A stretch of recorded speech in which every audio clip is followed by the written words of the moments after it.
My mother backhanded me when I wouldn't just hand over my business to my sister. So, I filed charges and she ended up spending Christmas in jail. Hey there, lovely people.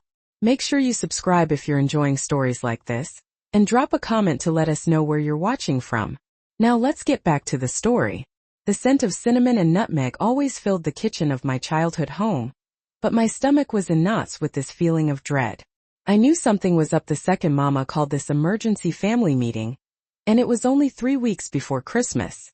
At 32 years old, I'd built my boutique marketing agency from absolutely nothing. We had 12 employees, 6-figure contracts, and finally I was getting some respect in an industry that doesn't exactly hand black women anything. Deandra's struggling, Mama stated, pointedly not looking at me. My younger sister was sitting right next to her, arms crossed tight, that all too familiar pout plastered on her face. You need to make her a partner. A 50-50 split. The words were like a shot of ice water right to my heart. What? She's family, Mama continued, as if that completely explained everything. She needs stability. You have more than enough to go around. My father, who was usually the voice of reason in our family, just stared down at his hands. My brother, Louis, shifted uncomfortably over in the corner. No one even dared to meet my eyes. I worked 16-hour days for 7 years to build this, I said, trying to keep my voice steady. I slept in my car. I lived off ramen noodles for months. Deandra dropped out of 3 colleges and hasn't held a job for more than 6 months. That's because nobody gives her a chance. Deandra snapped, suddenly animated. Unlike Miss Perfect over here, I gave myself a chance, I shot back, feeling the anger rising. I took that chance and ran with it. Mama's face hardened into a look I knew all too well. This is about family, Jasmine. Don't you dare be selfish. The word selfish burned like acid. I'd been paying Mama's mortgage for the last 2 years. I'd bought Louis his car. I'd even funded Deandra's various business ideas that never even got off the ground. But me asking to hold on to what I had built with my own 2 hands? Apparently that was selfish. No, I said quietly but firmly. My answer is no. The temperature in the room dropped about 20 degrees. Mama stood up slowly, the legs of her chair scraping loudly against the linoleum floor. I'd seen that look before, that look that used to send all us kids running for cover when we were little, but I wasn't a child anymore. Excuse me? Her voice was dangerously soft, a warning I knew well. I said no, Mama. This is my business. I can't just. The slap came completely out of left field. Sharp, stinging and echoing in the small, confined space of the kitchen. My head snapped to the side and my ears started ringing. For a moment nobody even breathed. I touched my cheek, feeling the heat spread across my face.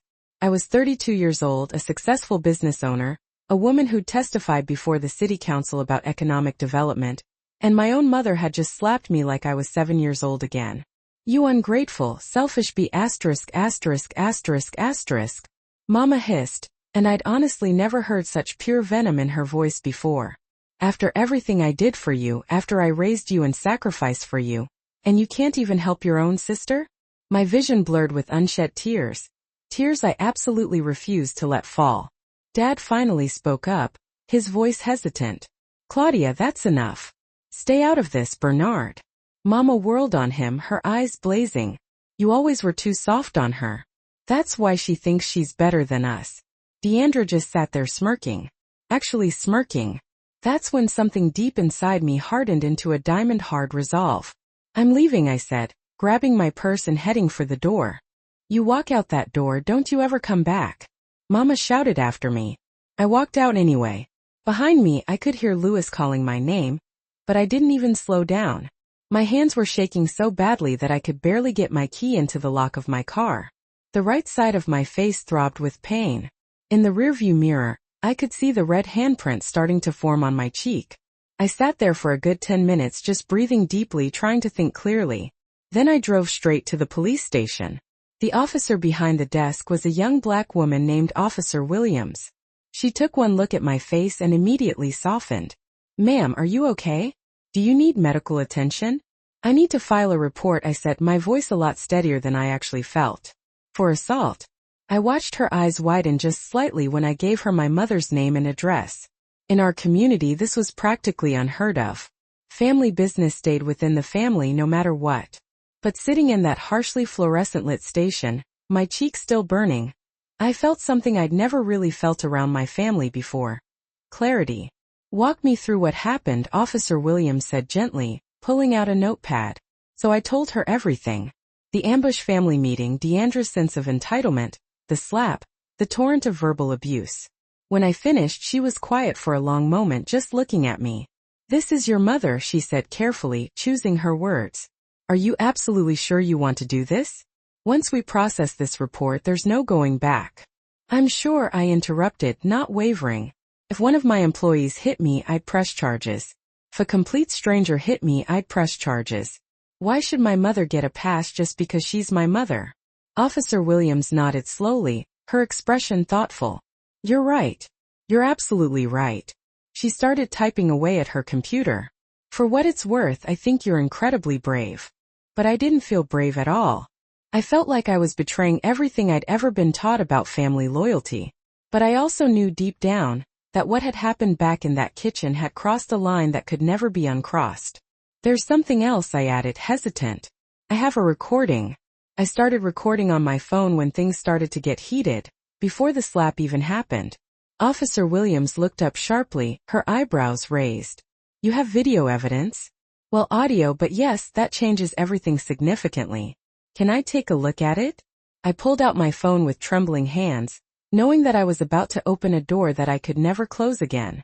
Officer Williams listened to the recording 3 times, her expression getting more serious with each replay. You could hear absolutely everything. Mama's escalating anger, Deandra's snide and cutting comments, the sharp, sickening crack of the slap, my shocked gasp, and then the barrage of verbal abuse that followed. "This is a clear-cut case of assault," she said finally, handing my phone back to me. "With this evidence, we can issue a warrant for her arrest immediately. Given that this is a domestic violence situation, even though you're an adult, the DA will likely want to prosecute, regardless of whether you decide to pursue civil charges." What does that even mean? My head was spinning, trying to take it all in. "It means your mother will be arrested. She'll be arraigned, probably within the next 24 hours. She might be able to make bail, or," Officer Williams paused, choosing her words carefully. "Given the holidays and the court schedules, she might end up spending Christmas in custody if the judge sets a high bail amount, or if she simply can't post it. Christmas in jail." My mother, the woman who made 3 different kinds of pie every single Christmas Eve, who insisted on attending midnight church service without fail, who'd hosted our family gatherings for the last 30 years of my life. "Ma'am, are you okay?" I thought about that smug smirk on Deandra's face, about Mama calling me that awful name, about 7 long years of sacrifice being dismissed as if it was nothing, about the insane expectation that I should just hand over half of everything I'd bled and sweat to build to my undeserving sister. "Do it," I said, my voice firm. "Process the report and issue the warrant." Officer Williams nodded slowly and continued typing away. Within an hour, I'd given my full statement, handed over the recording from my phone, and received a case number. As I walked out of the police station, my phone started buzzing incessantly. It was Louis. I let it go straight to voicemail. Then Dad called, followed by Louis again. Then an unknown number popped up. Probably Deandra, I figured. I just turned my phone off. I drove back to my condo in complete silence, the city lights blurring into streaks through my tear-filled eyes. I finally let the tears fall, a dam broken. When I got inside, I collapsed onto my couch and just sobbed. I cried for the family I thought I had, for the mother I thought I knew, for the version of myself that had died back in that kitchen. I woke up the next morning to 63 missed calls. Turning my phone back on had definitely been a mistake, but I knew I needed to contact my lawyer, Patricia Brooks, a formidable woman who'd helped me incorporate my business years ago. "Jasmine, what on earth has happened?" Patricia's voice was sharp with concern. "Your brother has been blowing up my office all morning." I explained the whole story to her, drinking my 3rd cup of coffee. Patricia just listened without interrupting, her silence somehow comforting in the midst of the chaos. "First of all, you did the right thing," she said firmly when I finished. "Second, I'm putting you in touch with a criminal attorney. My husband, Michael, actually handles these kinds of cases. Third, you need to prepare for war, Jasmine. Your family is not going to take this lying down." "War?" I laughed bitterly. "I think we're already there." I mean it, Jasmine. They're going to try to paint you as the villain in this story. You need to gather documentation of absolutely everything. Every single loan you gave them, every bill you paid for them, every time they asked you for money. Everything. Michael Brooks called me within the hour. His voice was deep and reassuring. The police executed the warrant this morning, Jasmine. Your mother was arrested at 6:47 a.m. She's being arraigned this afternoon. They're charging her with simple assault and verbal harassment. My stomach dropped through the floor. What is real anymore? What's going to happen next? The DA will ask for bail conditions that include no contact with you whatsoever. Given her age and her ties to the community, she'll likely be released on her own recognizance, or on a very low bail. But Jasmine, your family has already started a campaign against you. Social media, community pressure, church involvement. You need to be prepared. I definitely wasn't ready for any of this. How could anyone possibly be ready for something like this? There's something else, Michael continued, his voice grave. Your sister posted something on Facebook about an hour ago, claiming that you're trying to destroy your own mother over a simple family disagreement. It already has over 400 shares. I felt physically sick to my stomach. Can she even do that? Free speech, unfortunately, but it might actually constitute witness intimidation later on. Save everything, Jasmine. I hung up the phone and, completely against my better judgment, opened Facebook. Deandra's post was even worse than I had imagined it would be. She'd completely positioned herself as the victim, the struggling sister who was just trying to get a little help from her successful, cold-hearted sibling. She'd painted Mama as a deeply concerned mother, who was simply trying to promote family unity. And me? I was portrayed as the ungrateful, selfish daughter, who was having her own mother arrested over a minor argument. The comments were absolutely brutal. This is what happens when black women get a little money and forget where they came from. Family is forever.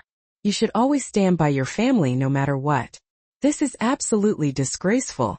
Praying for the mother. Imagine your own child doing something like this to you during Christmas. But then I saw other comments, quieter voices, more thoughtful and questioning. Wait, why would she press charges against her own mother unless something serious actually happened? Y'all don't even know the whole story. Maybe the mother did something really wrong here. If a man hit a woman, we'd all be saying, press charges. Why is this situation any different? I desperately wanted to respond, to defend myself, to set the record straight, but Michael's warning echoed loudly in my mind. Instead, I just documented everything. Screenshots, timestamps, the names of the people who were piling on. My hands shook as I carefully saved each one. Then my business line started ringing nonstop. Then the personal phones of my employees started getting calls. One client even called my office manager, Kesha, asking if the rumors were actually true. What rumors? Kesha had demanded, clearly confused. That you, Miss Clark, are unstable. That you had your own mother arrested over a petty money dispute. Kesha, bless her heart, had shut that down immediately. Miss Clark is the most stable professional person I know. Whatever you've heard is incomplete at best and downright malicious at worst. But the damage was already spreading like wildfire. I called an emergency staff meeting via Zoom. All 12 faces appeared on my screen. Concern etched into every single expression. I need to tell you all something before you hear it from someone else. I began, my voice cracking with emotion. 3 days ago, my mother assaulted me during a family dispute. I pressed charges and she was arrested this morning. Silence descended. Then Kesha spoke up, her voice full of support. Boss, what do you need from us? Michael called again at 3:15 p.m. Your mother refused the plea deal, Jasmine. She's demanding a full trial. And the judge set her bail at $5,000. She hasn't posted it yet. Why not? Dad had money. Louis had money. Deandra could probably scrape it together if she actually tried working for once. Your brother says your father is refusing to pay it. Apparently, he's actually taking your side in all of this. Your mother is absolutely furious. She'll likely spend at least tonight in custody, and possibly even through Christmas, if she continues to be stubborn. I should have felt vindicated, but instead I just felt completely hollow inside. Your father's taking your side, Jasmine. He actually showed up at the arraignment today and told the judge that his wife was wrong to lay her hands on you. Your mother screamed at him right there in the courtroom. The judge was definitely not amused. After Michael hung up, Dad called me directly. I almost didn't answer. Jasmine. His voice was heavy with regret. I'm so sorry, baby. I should have stopped her. I should have said something back in that kitchen. Why didn't you? The question came out broken and raw. Because I've been making excuses for her behavior for the past 35 years. For her quick temper, her blatant favoritism, her endless demands. But watching her actually hit you, my grown daughter, and then call you those names, I finally saw who she really is. And who I've been enabling all these years. I started crying again, the tears flowing freely now. Dad, I didn't want any of this to happen. I know you didn't, baby girl, but you stood up for yourself, and that took a kind of courage that I've never had. Your mom is going to stay in jail until she finally learns to show some respect. I am not posting her bail. Dad, it's Christmas. Christmas is about peace, but it's also about love. And she brought neither of those things into that kitchen. She made her choices, and now she has to live with the consequences of those choices. He paused for a moment. I'm proud of you, Jasmine. Your grandmother would be proud of you too. My grandmother, Mama's mother, was the woman who'd built her own successful beauty shop from absolutely nothing and taught me that independence was the most sacred thing a woman could possess. She'd passed away when I was only 15. What would she have thought of all this mess? There's something else, Dad continued, his voice hesitant. Come by the house tomorrow. I have some things to show you, things that you need to know. Dad's house felt so different without Mama's usual overbearing presence. Quieter, less tense. He'd made a pot of coffee and laid out a manila folder on the kitchen table. The very same table where everything had completely fallen apart. Your grandmother left you some money, he said without any preamble. $50,000 to be given to you when you turned 25 or when you started your own business, whichever came first. My heart stopped beating for a moment. What? Your mama convinced me to hold on to it for you, Jasmine. Said you weren't ready to handle that kind of money yet. Said we'd know when the right time came. He slid the folder across the table toward me. That was 7 years ago. Jasmine, you started your business when you were 25 years old. I actually tried to give it to you several times, but your mama always had a reason to wait. Inside the folder were bank statements, my grandmother's actual will, and transfer documents that had been signed by my dad but never actually completed. There were also email exchanges between my parents where Mama had written things like, Jasmine doesn't need it yet. We could definitely use it more right now. She'll never even know. You used my inheritance? My voice was barely a whisper. Your mama did, Jasmine. And I'm deeply ashamed to say that I didn't do anything to stop her. We paid off Deandra's credit cards twice with that money. We bought a new car. We remodeled the kitchen. This kitchen. We spent your money while you were sleeping in your car, trying to build your dream from the ground up. The room started to spin around me. Those years, those brutal, hungry, exhausting years when $50,000 would have changed absolutely everything, would have meant an actual apartment, decent equipment, and being able to hire employees from the very start. While I'd been eating ramen noodles and crying myself to sleep in parking lots, my own family had been spending the inheritance that my grandmother had specifically left for me. How could she do that? I whispered, the pain like a physical blow. Because Deandra asked, Dad said, his voice thick with emotion. Because Deandra always got whatever Deandra wanted. And your mama somehow convinced herself that you didn't really need it because you were already doing so well on your own. Dad's eyes were wet with tears. I'm giving you everything now, Jasmine. Every single penny that we didn't spend, which is about $32,000. Plus, I'm selling this house. Your mama can figure out her own living situation when she gets out of jail. Dad, you can't do that. I can and I will. This is my penance for what I've allowed to happen, Jasmine, and it's long overdue. Those documents changed everything. I called Michael immediately, and by that evening we'd submitted everything to the DA. What had started as a relatively simple assault case was now intertwined with financial abuse and fraud. But I also posted something on social media. My only post since the incident, and it was to everyone who'd been so quick to share their opinions about my situation. To everyone who's been sharing their opinions about my situation. My grandmother left me $50,000 for my business. My mother spent it without my knowledge while I was sleeping in my car and eating rice for dinner. When I refused to hand my business over to my sister, who contributed absolutely nothing to it, my mother assaulted me. I have audio evidence. I have bank records. I press charges because abuse is abuse regardless of who commits it. That's the whole story. I attached the relevant legal documents, my grandmother's will, and the bank statements, with only the account numbers visible. Then I just waited. The tide turned within a matter of hours. Oh my God, they actually spent her inheritance. This isn't about being ungrateful at all. This is about being stolen from and then physically assaulted. The mother is abusive, full stop. Everyone dragging this woman should apologize to her immediately. My phone exploded with messages. Former classmates, sorority sisters, clients, complete strangers. Most were supportive and understanding now. But some definitely felt like vultures circling a dramatic situation. I turned off my notifications and tried to focus on work, but it was almost impossible. That's when Deandra called me from a number I didn't even recognize. "You're ruining our family," she screamed the second I answered. "Mama's in jail at Christmas. Dad's divorcing her. All because you're a selfish b***********. You knew," I interrupted, my voice ice cold. "You knew about the inheritance and you helped her spend it." Silence. Then in a smaller voice, "But you didn't need it. You made it anyway, didn't you? Why are you so pressed about money you didn't even know existed?" The audacity of this woman was truly breathtaking. Because it was mine. Because I struggled and sacrificed while you were spending what my grandmother had left for me. Because instead of apologizing, Mama demanded that I give you my entire business. "You owe us." "I owe you absolutely nothing," I shouted, the anger finally boiling over. "Not one more dollar. Not one more chance. Not one more minute of my peace.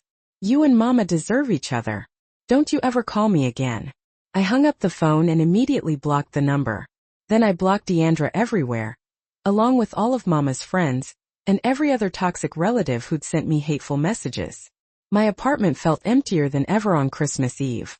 No family gathering, no Mama's pies, no midnight church service, just me, some greasy Chinese takeout, and the crushing weight of everything I'd both destroyed and discovered. Kesha texted me, "Boss, we're having dinner at my place. You're coming." No arguments. I almost declined. Then I realized that I didn't want to be alone. When I arrived at Kesha's house, the warmth hit me immediately. Her husband, Louis, confusing name, different person, greeted me with a huge hug. Their 3 kids ran around in matching Christmas pajamas, squealing with excitement. 4 of my other employees were already there, too. "We're your family now," Kesha said simply, taking my coat. "If your blood family doesn't appreciate you, we definitely do." Over dinner, they started sharing their own stories with me. Kesha's parents had disowned her for marrying someone outside of their culture.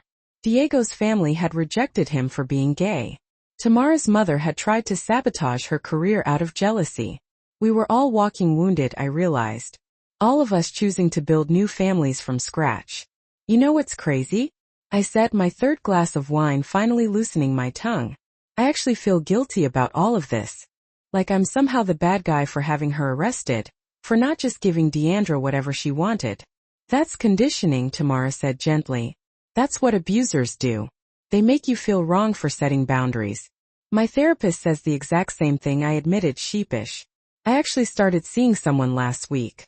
She said something that really stuck with me. You can't set yourself on fire to keep others warm. But I've been doing exactly that for years."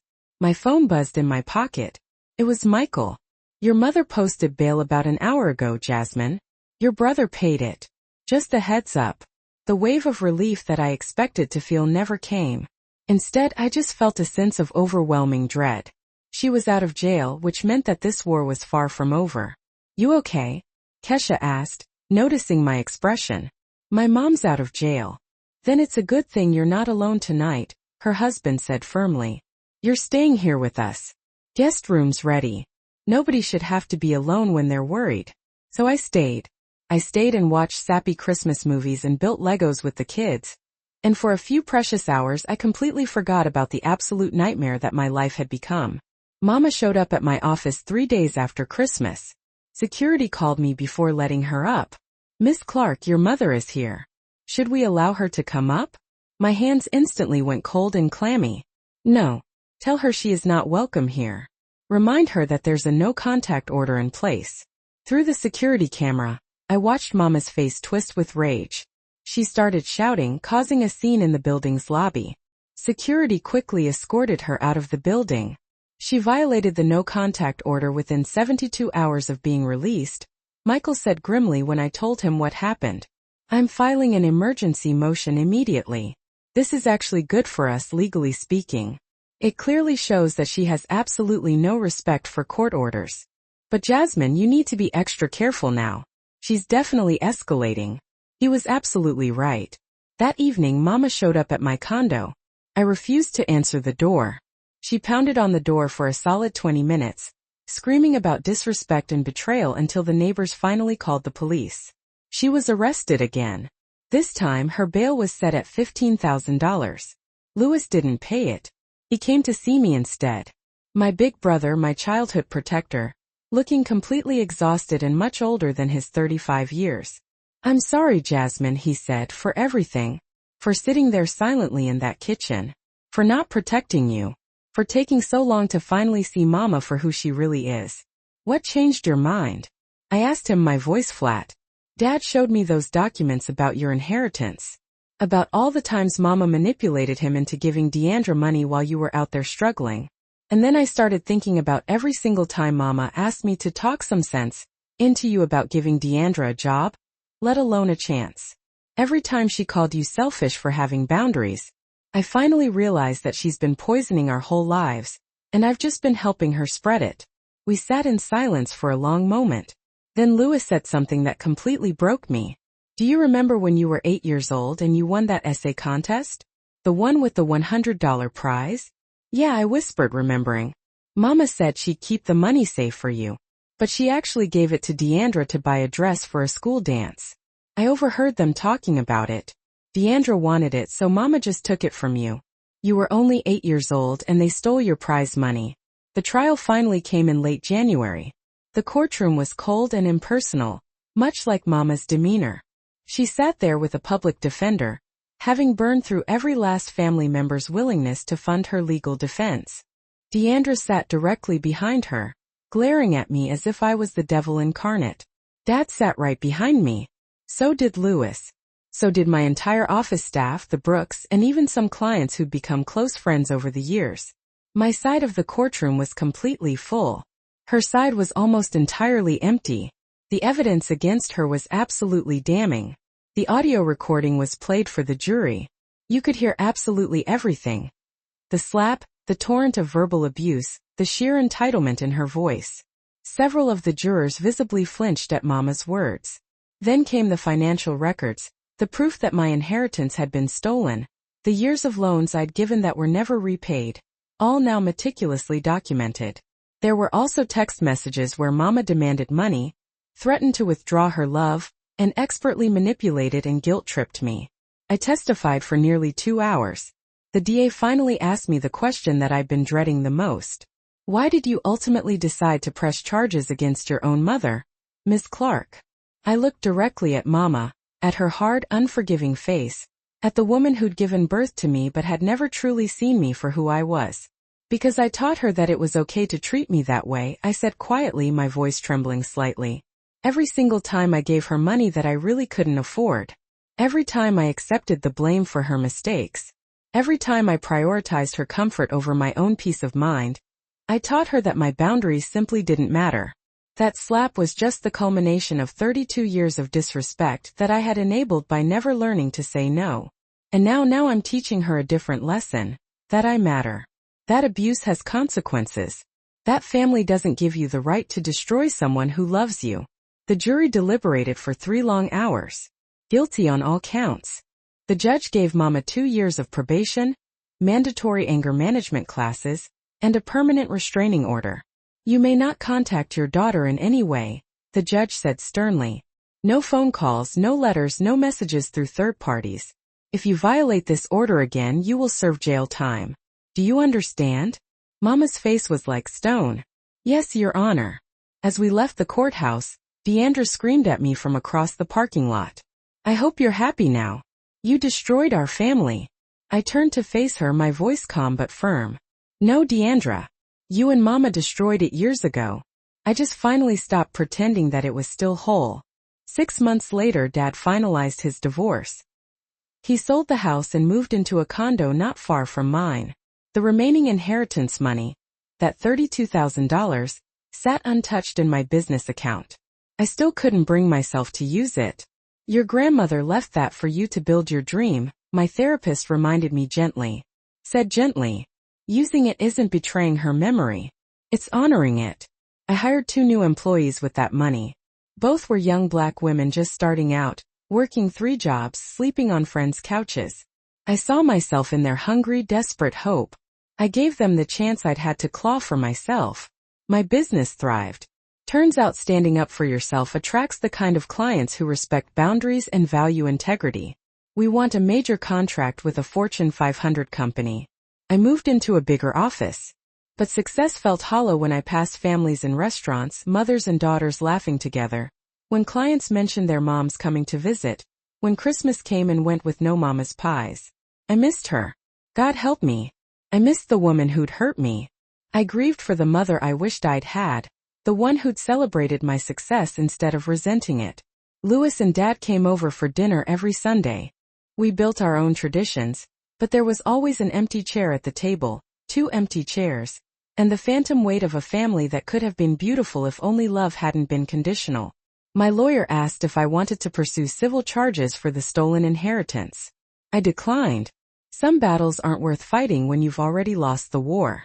On the anniversary of that terrible kitchen confrontation, I stood in my grandmother's beauty shop, abandoned for years but recently purchased. I was turning it into a mentorship center for young Black women entrepreneurs. A place where dreams were nurtured, not stolen. I hung my grandmother's photo above the entrance. Then I sat in the empty space and finally cried for everything I'd lost and everything I'd found.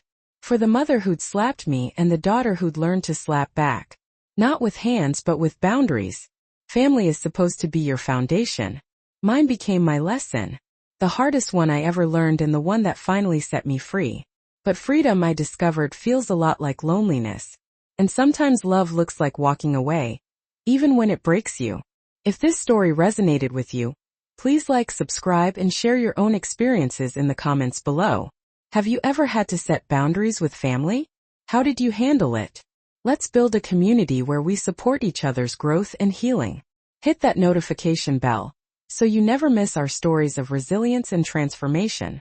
Using that money wasn't a betrayal of her memory at all, I explained softly. It was, in fact, honoring it. I continued. I used that money to hire 2 bright young Black women who were just starting out in their careers. They were juggling 3 jobs, struggling to make ends meet, and often found themselves sleeping on friends' couches. I saw so much of my younger self in their eyes. That same hungry, desperate hope that I once carried. So, I decided to give them the chance that I had to fight tooth and nail for. And guess what? My business absolutely thrived. Turns out, when you stand up for yourself and set healthy boundaries, you attract clients who respect those boundaries and truly value integrity. We're now in talks for a major contract with a Fortune 500 company, and I recently moved into a much larger office space. But despite all the professional success, a strange hollowness lingered. It would hit me hardest when I saw families in restaurants, especially mothers and daughters sharing laughter and stories. Or when clients would casually mention their moms were coming for a visit. And of course, when Christmas came and went without the comforting aroma of my mama's pies filling the air. I missed her terribly. God help me, I even missed the woman who had hurt me so deeply. I found myself grieving not just for the mother I had lost, but also for the mother I had always wished for. The one who would have celebrated my achievements instead of resenting them. Louis and my dad started coming over for dinner every Sunday, and we slowly began to build our own traditions.